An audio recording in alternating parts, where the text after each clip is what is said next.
Suck a hyena's ass. Suck a government's cock. Suck a snow leopard's ass. Suck a Randall's dick.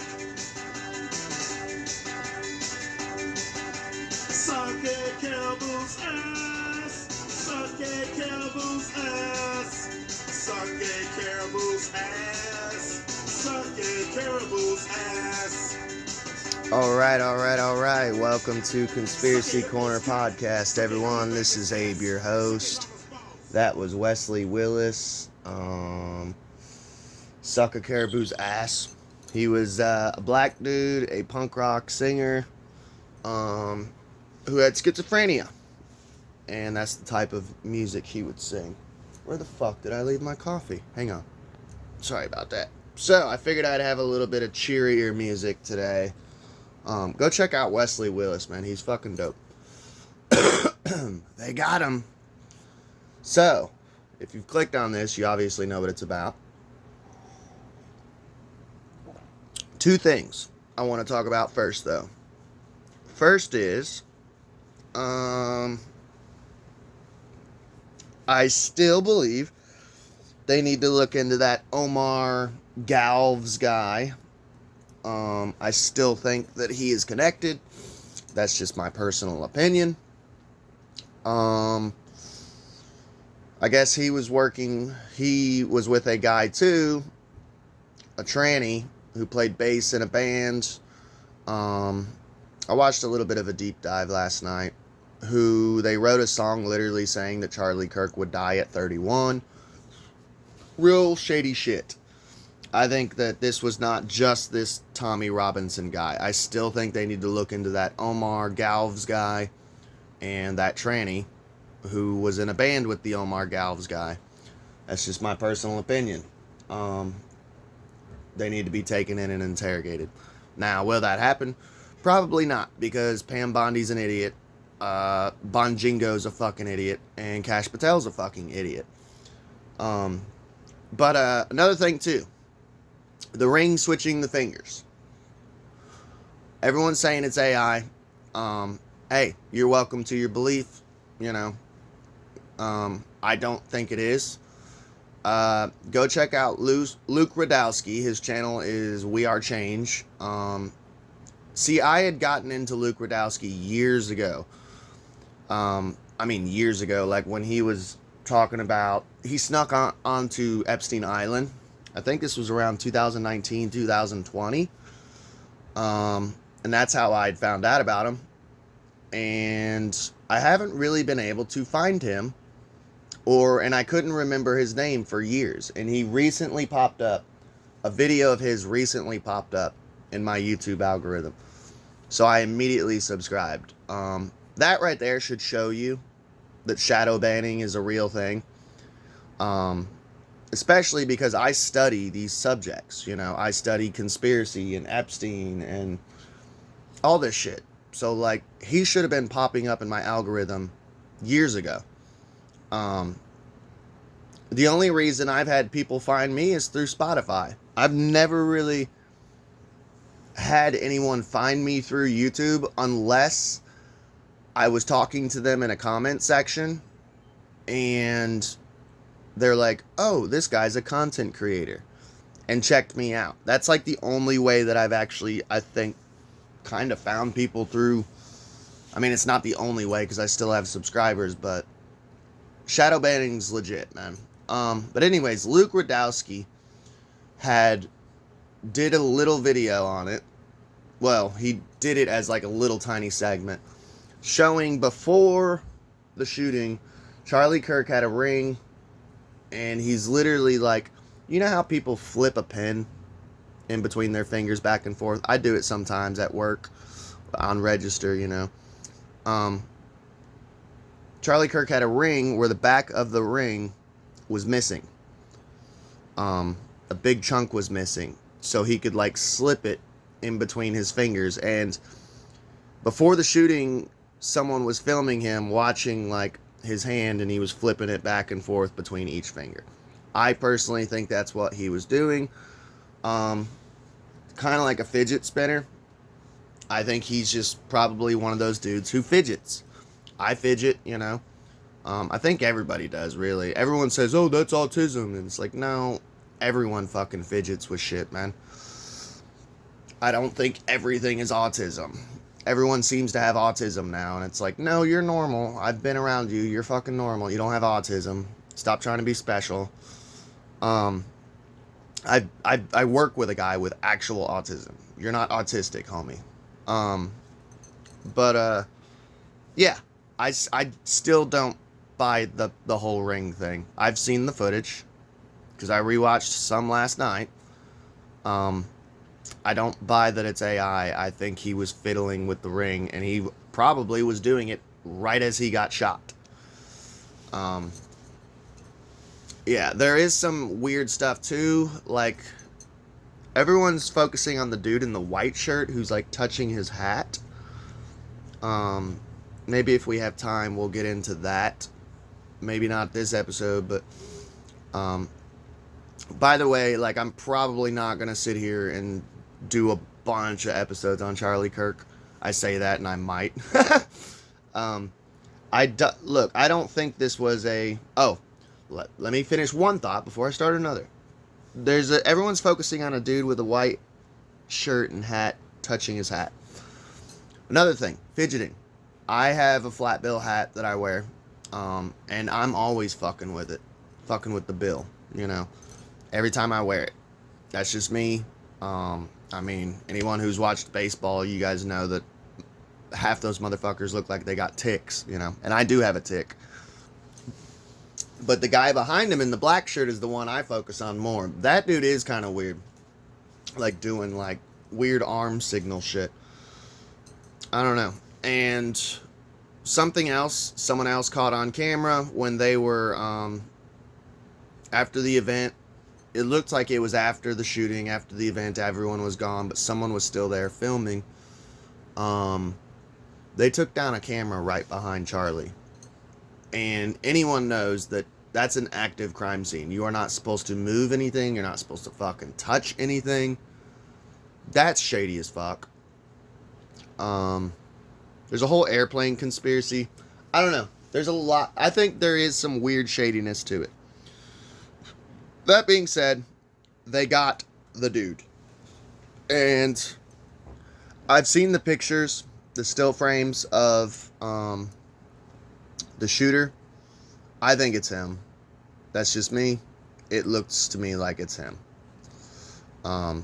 So let's get into it. His name is Tyler Robinson. Here's a picture of what he looks like.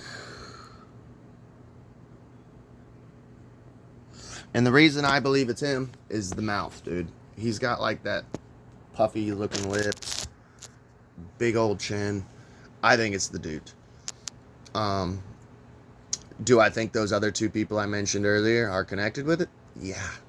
I don't think that this was like some lone nut. I don't think it was a fucking who's the guy who shot JFK allegedly? God damn it, my brain. I just woke up. I'm still drinking coffee. But this was the good news I woke up to, and I'm like, oh, I know what I'm doing today. So, Kirk's Turning Point USA to host commemorative podcast. So, they're going to host a commemorative podcast. Friends and associates from Charlie Kirk's organization, Turning Point USA, are hosting an episode of his eponymous podcast to commemorate the conservative activist life. Andrew Colvett, a spokesman, said that Kirk touched millions and personally knows tens of thousands, and we were the blessed ones who got to be close to him. None of us ever dreamed we would have to do this, but here we are because Charlie would have wanted us to be here. He would be upset if we weren't, he added. Colvett said they had left Kirk's chair empty, because nobody will ever fill it. That's cool. He thanked Kash Patel, the FBI director, and Spencer Cox, the governor of Utah, for effecting the arrest of a suspect. Quote, "You told us that you would not stop until you got him, and I admit that my faith wavered as the hours stretched on. But you appear to have the suspect in custody, and we are grateful you did not stop. You did not rest, and you are men of your word. They did catch him quick, which is awesome. I'm thankful for that too. But it is pretty easy as an FBI person to catch like the shooter of Charlie Kirk, because you know you're not focusing on the Epstein stuff. I'm sorry.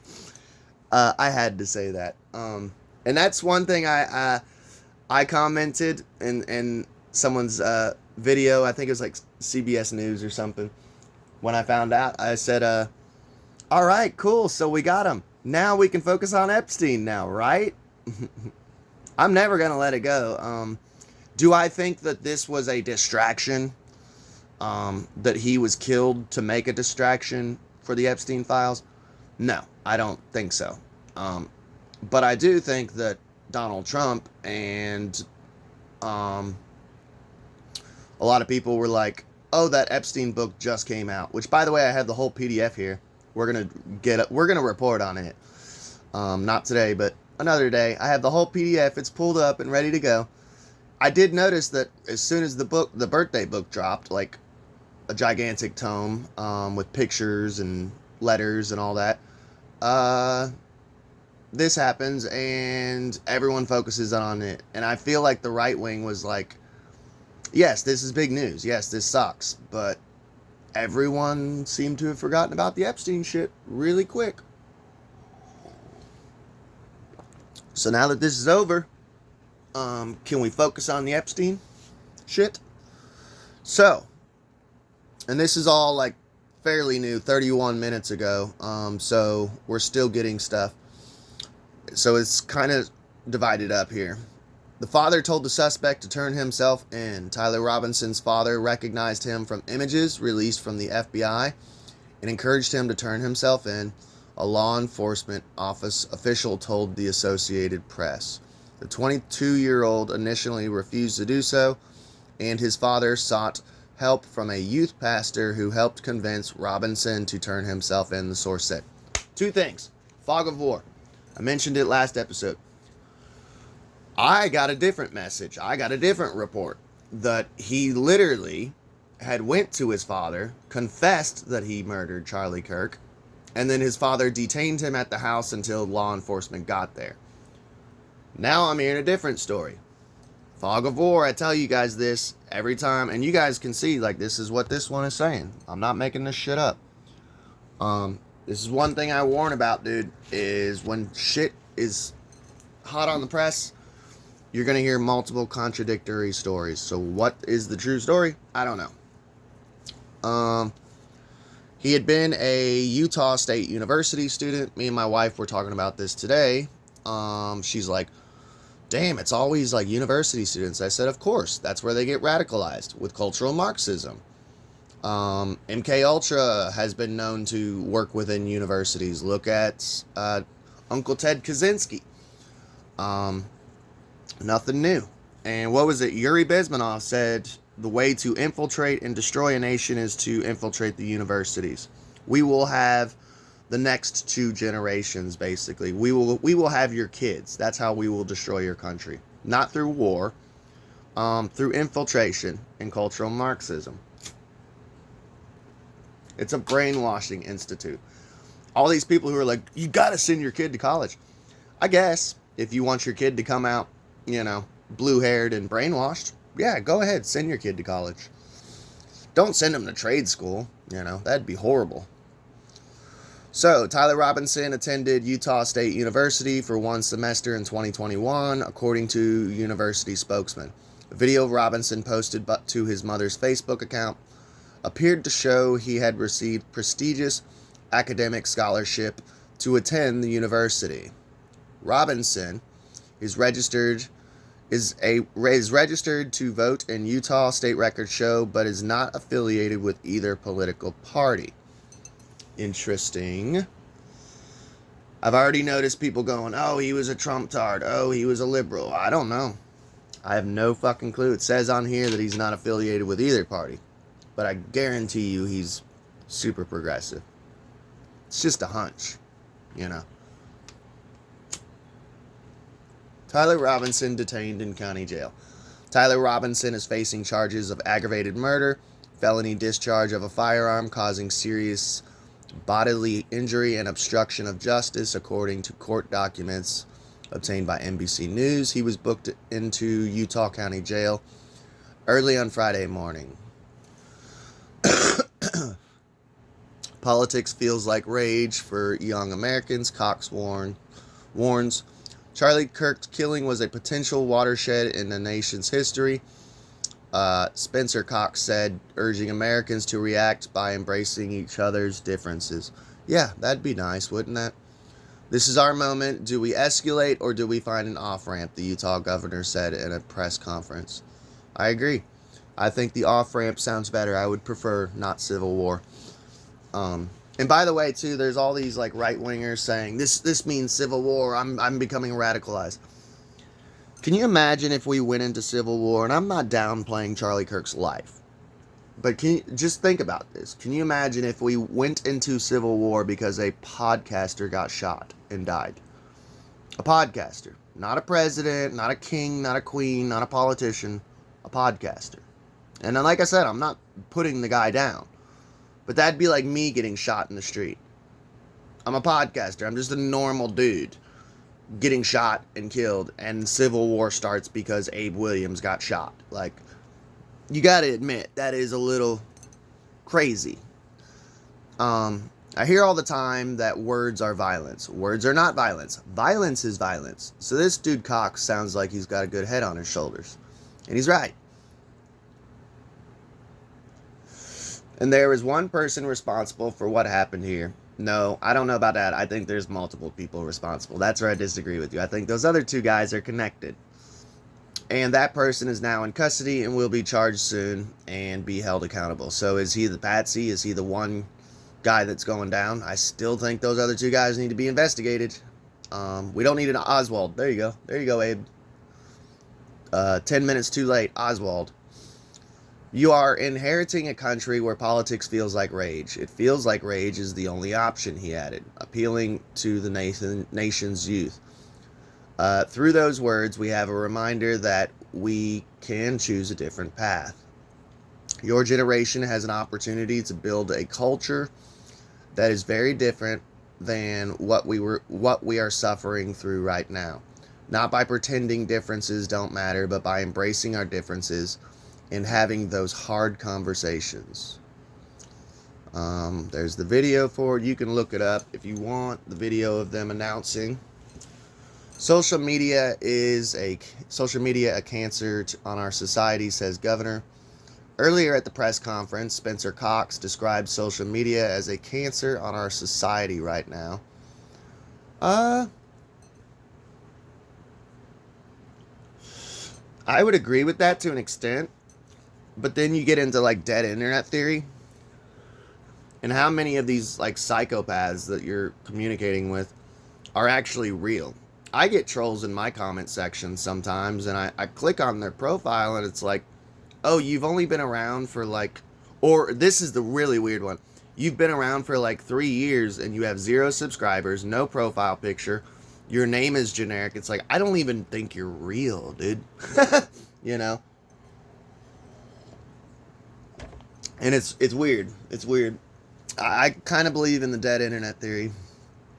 The Utah governor referenced the rapid spread of the graphic video of Kirk's fatal shooting, along with the recent video of the stabbing of the Ukrainian woman. I didn't cover that because it just, to me, made me sad. And to me, it's like, okay, I don't... Certain stories, like, I like to cover, like, fun conspiracy shit.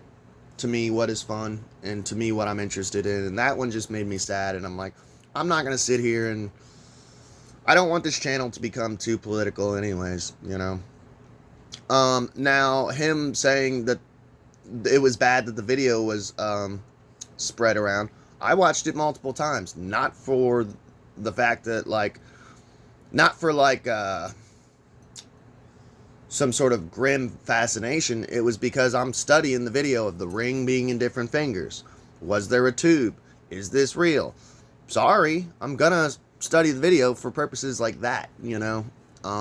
Was the guy behind him doing hand signals? You know.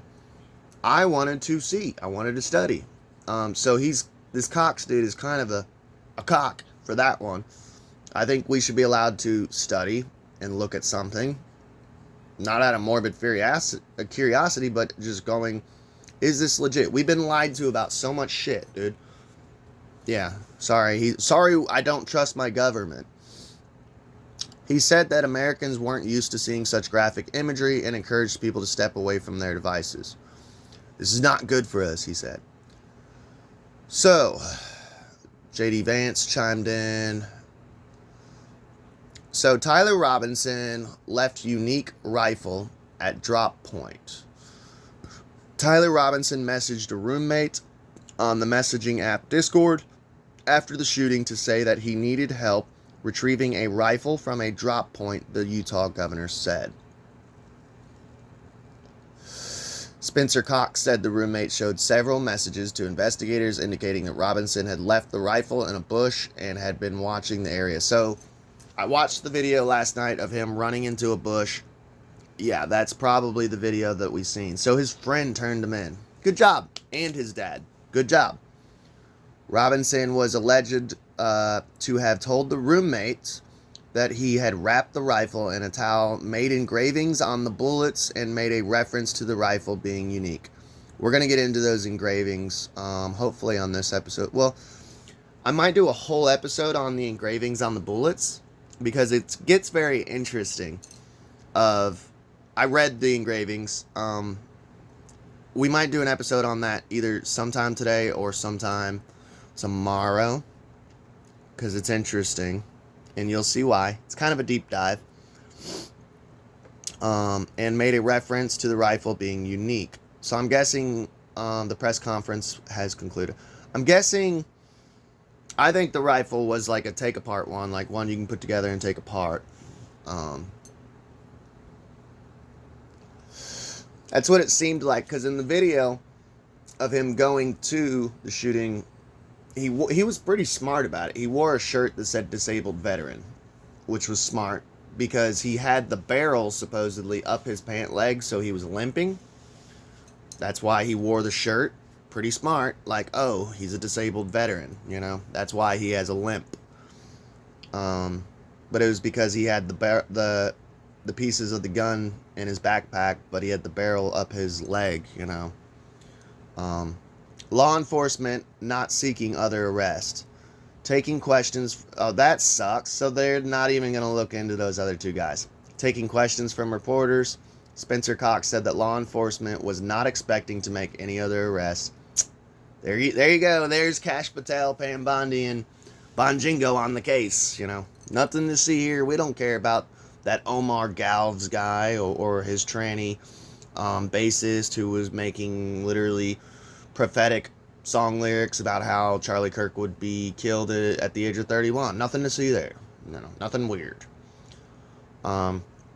Utah governor confirmed that Tyler Robinson's father and family friend brought him into custody in Washington, Utah, where he lived. Governor prayed suspect was not from Utah. Cox said he was praying that the suspect was not one of us, adding he hoped that the individual had come to Utah from another state or another country. Sadly, that prayer was not answered the way I hoped for, just because I thought it would make it easier on us. We could just say, hey, we don't do that here. But it happened here, and it was one of us.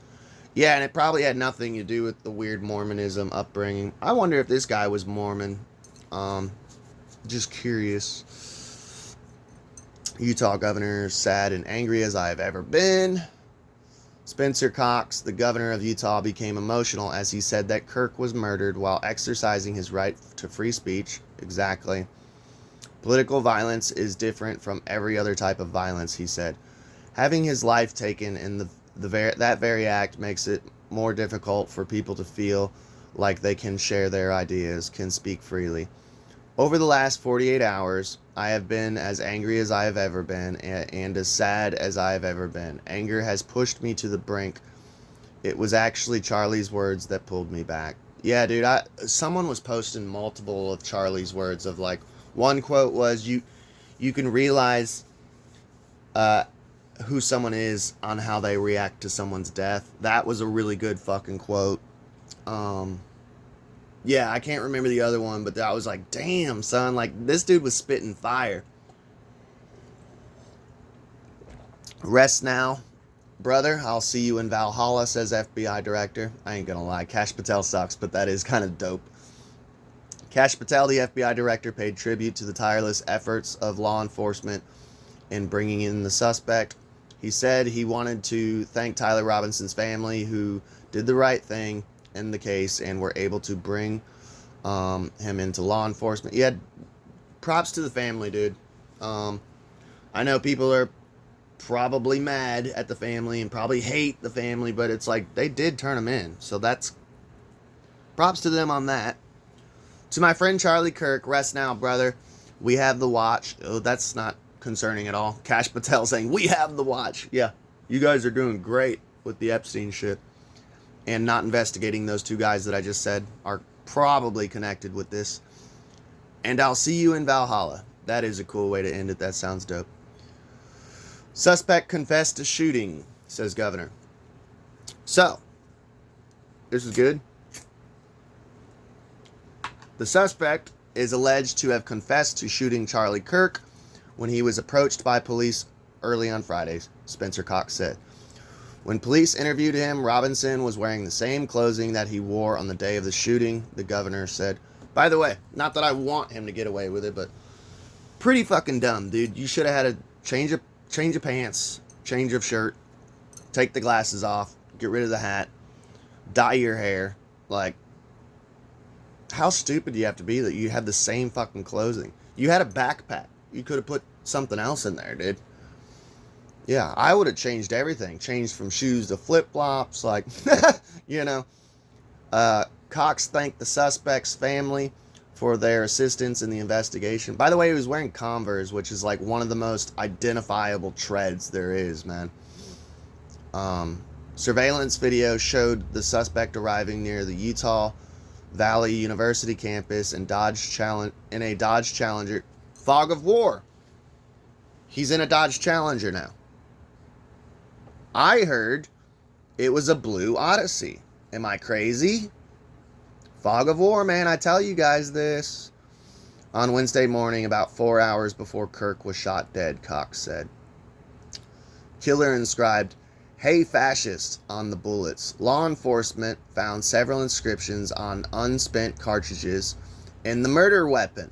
Here's where I'm going to plug the next episode, because we're already reaching the 30-minute mark. So this is where I'm going to plug the next episode. We're going to do a whole episode on these inscriptions of the bullets, because it's very interesting, and they're deeper than you think. Law enforcement found several inscriptions on unspent cartridges in the murder weapon. A Mauser action rifle, Spencer Cox said. The inscriptions read, Hey fascist catch. That's dark as fuck. On a separate unfired bullet were the words Obella Bow, Obella Ciao, Bella Ciao Ciao Ciao, referencing the Italian folk song associated with anti-fascism. So next episode, we're going to do a deep dive on that song. And I think that's definitely a link and a hint that this guy was a cultural Marxist. Or communist, you know. Not much of a difference, really. Engravings on other bullets read, "If you read this, you are gay." I'm not gonna lie.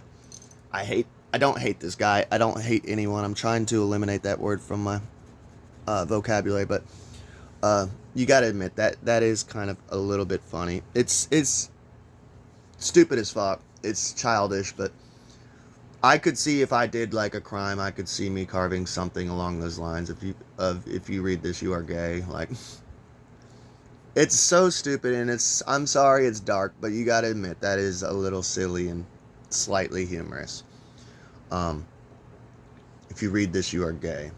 If you're listening to this podcast, you are gay. We're gonna end it there, man. So they got him. Tyler Robinson, thank God.